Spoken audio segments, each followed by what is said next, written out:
Supporter du PSG depuis. Depuis la première victoire en Coupe de France, avec le but de Pilorget, le pénalty de Pilorget, en 81 ou 82. Mais t'es si vieux que ça?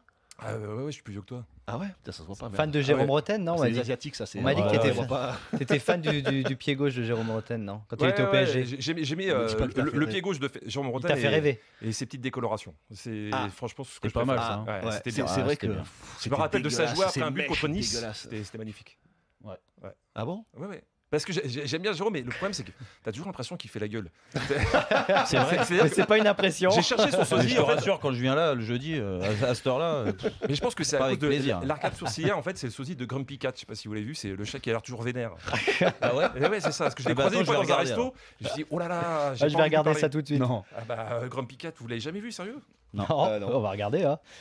Mais bon, c'est pas très radiophonique. C'est pas très radiophonique, c'est vrai. Regardez chez vous. Et comment tu vis ce qui se passe avec le Paris Saint-Germain? J'imagine que tu es terriblement déçu, écœuré. On a vu la vidéo de Michael Youn qui nous a fait beaucoup rire, qui en peut plus, qui a les nerfs qui lâchent, avec une énième élimination en 8e. Comment t'as vécu ça? Ouais, je suis effondré parce que on s'est dit l'année dernière, on s'en est pris une sévère, et on va en tirer les conséquences. Et finalement, ça recommence. Alors c'est vrai qu'on joue de malchance aussi parce que on finit premier du groupe et au tirage, on se prend le Real Madrid alors que Bayern prend Besiktas. Je pense que c'est pas de bol, mais il n'y a pas que ça, évidemment. Les responsabilités pour toi? La responsabilité, il y en a plein.